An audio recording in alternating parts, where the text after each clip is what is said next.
The humble tomato. It seems as ancient to Italy as Roman ruins and olive trees, but actually it hasn't always been here. It arrived sometime in the 16th century from the Americas, and initially it was considered as a bright, strange fruit that could potentially be poisonous. It was grown in aristocratic gardens at first purely for ornamental value, and it wasn't until the 18th century that people started to cook with them. And that's when something remarkable happened.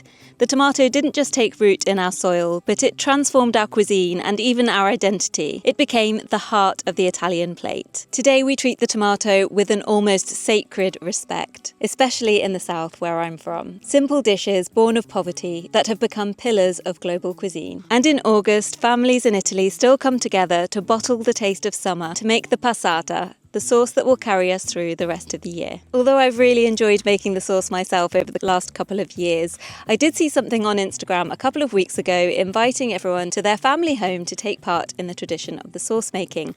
And I thought that sounded like a really exciting opportunity to meet people and just get that community feel that is sometimes lacking as someone who works from home. So I'm off there in a moment and I can't wait to take you with me and show you what it's like and also hopefully pick up some tips for my own sauce making. When I arrive at my friend Davide's family home, his mum, Rosa, is already making the fresh pasta that we'll have for our lunch today, something to fuel up on after the hard work of making the passata.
I love that she's still using the manual pasta cutter.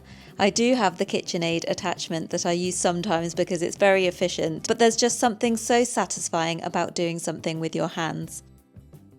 You can tell by the way that she works so swiftly that she's been doing this for many, many years, and I cannot wait to try it at lunchtime with some of our tomato sauce.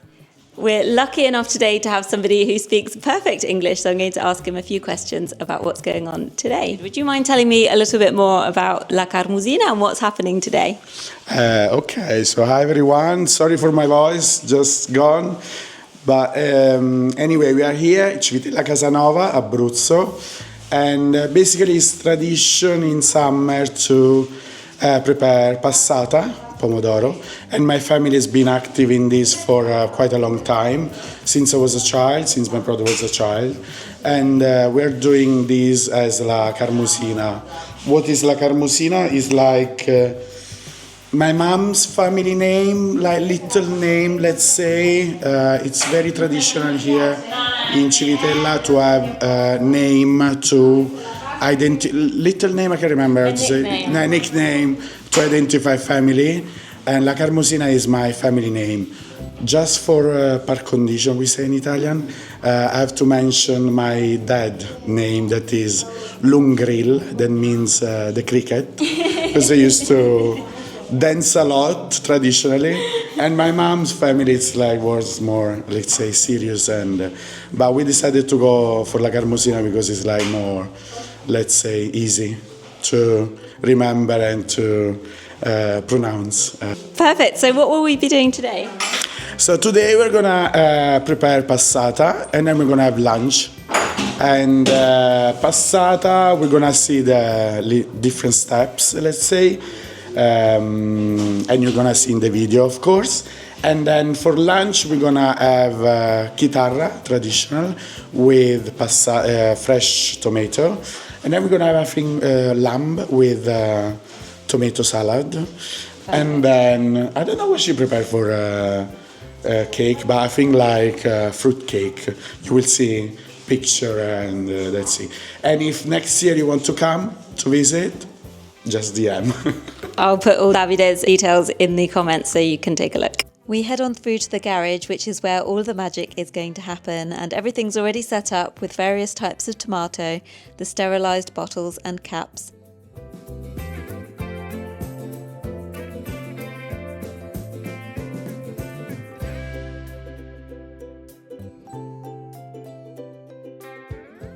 And we have a wonderful view over the mountains to keep us going.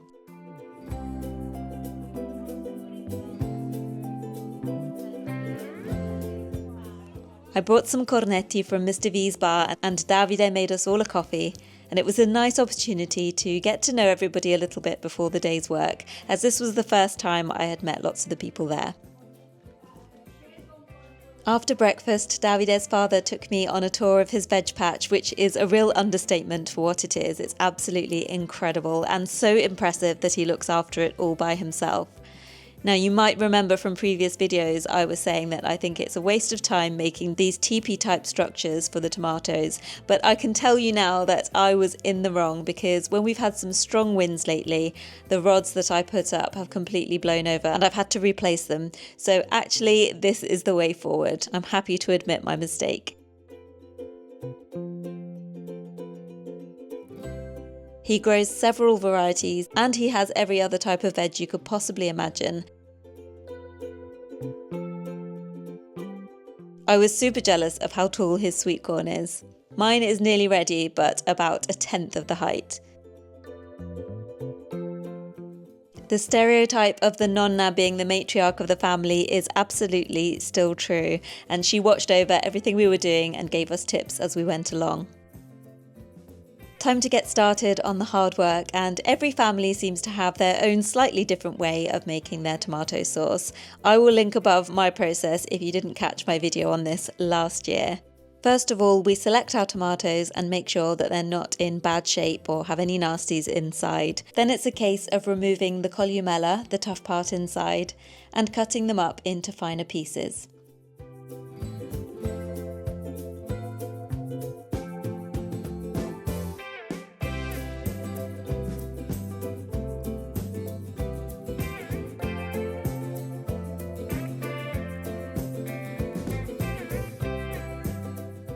Over here we've got some water on the boil ready to cook them as soon as we have enough.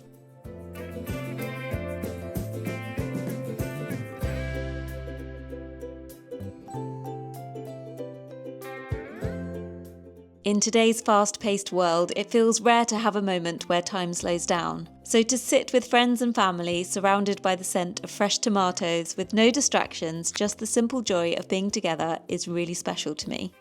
Making passata isn't just about preparing food, it's also a chance to reconnect with each other, share stories, and savour life's quiet moments.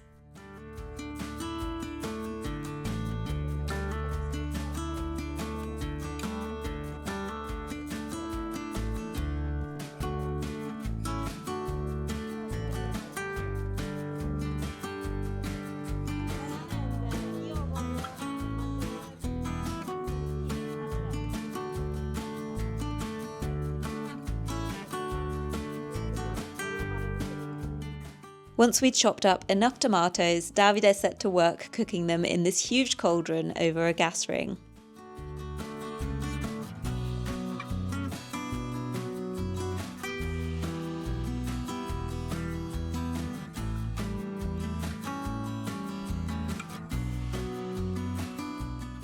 Then it was time to collect up the pulp, ready to put it through the machine to get squeezed down even further.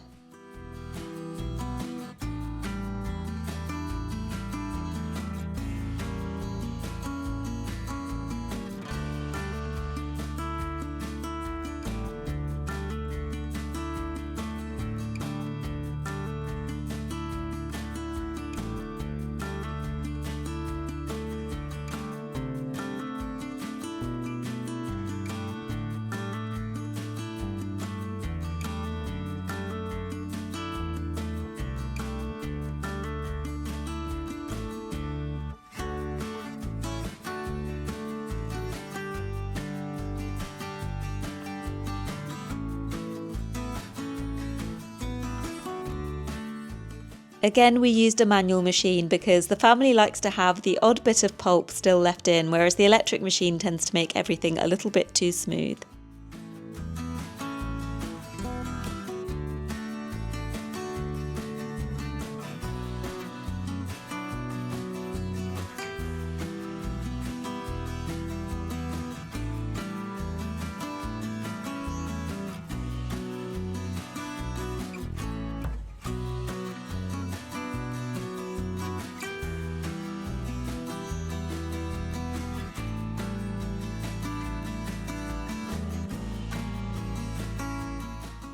This was Davide's father's job and he seemed to thoroughly enjoy it.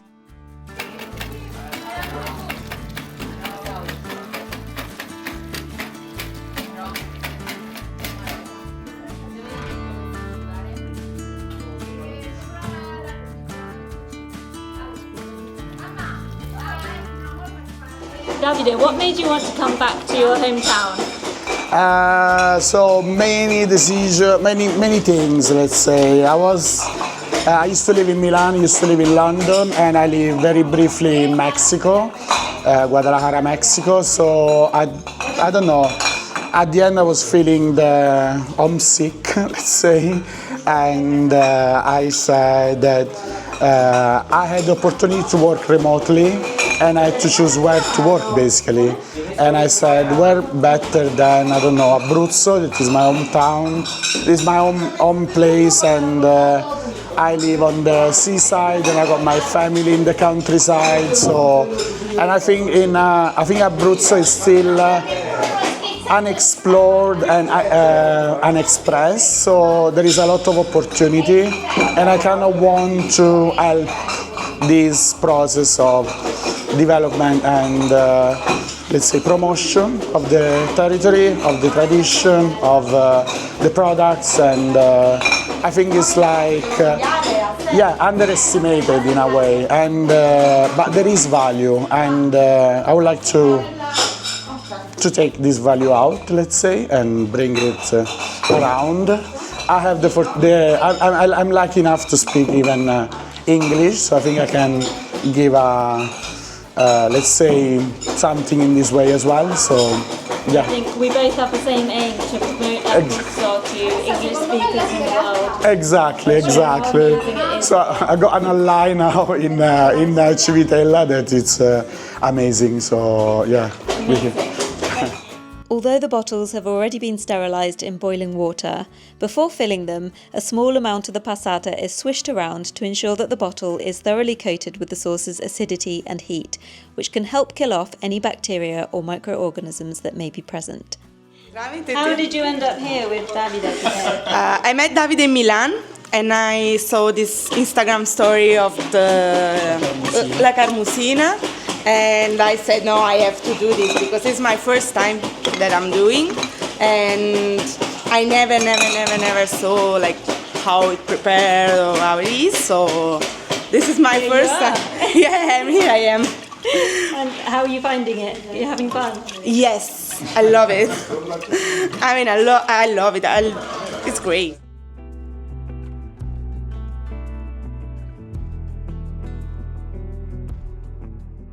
I found it really heartwarming to see other young people getting involved in this tradition.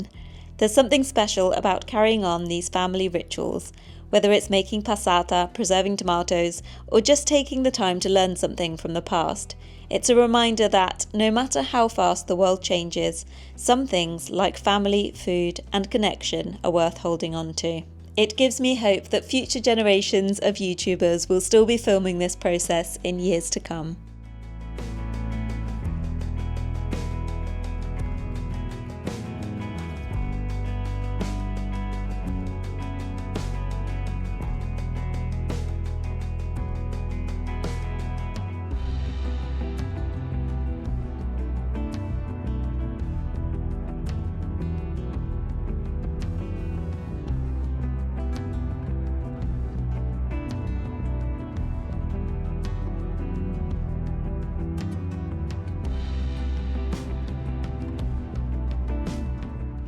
Then it's time to bottle up the sauce, and during this entire process, lots of friends and family members turn up to join in the fun.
Sergio. Then Davide's brother Alessandro takes care of closing up the bottles.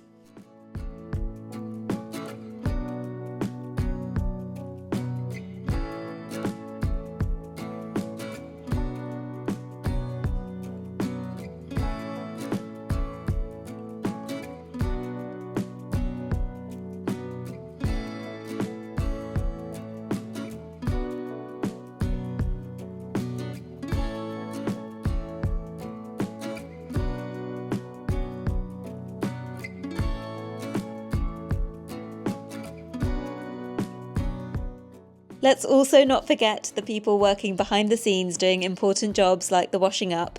This is Nikla, who I met today, and I really hit it off with her. She unfortunately lives in London, but I'm really looking forward to spending some time with her while she's home for the holidays and getting to know her a little bit better.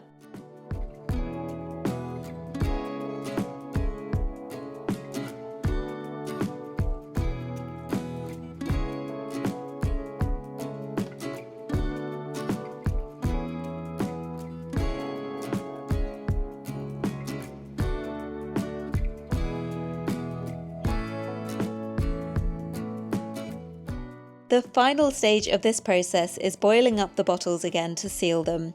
So they have this enormous outdoor pan which perfectly fits the purpose.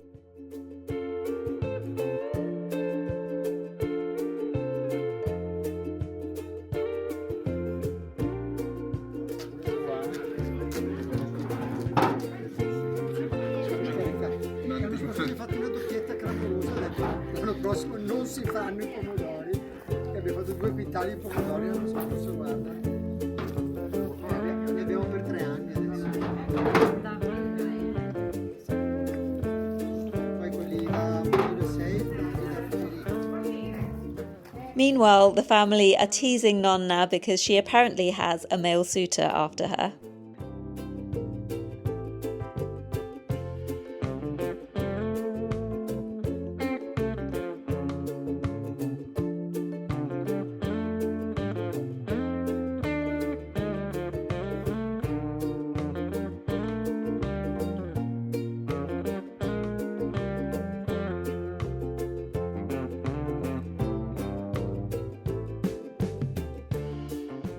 I didn't film the lunch together because I wanted to be present in the moment, but Davide did take some wonderful photos. It's the next morning now, and I can hand on heart say that was one of the best days I've had since I moved to Italy. Davide and his family and friends were so interesting, so welcoming, and just great ambassadors for this region. I really hope I've made some friends for life and that we're going to be doing this together for many years to come. It's now time for me to get outside and start picking and making my own sauce, which will be pretty much the same process with the addition of basil. So I'm going to leave the vlog here, but do let me know if you'd like to see some of the recipes I use the sauce for in one of my next vlogs. I'm off on my holidays tomorrow, so I will catch up with you when I'm back. Take care, see you soon.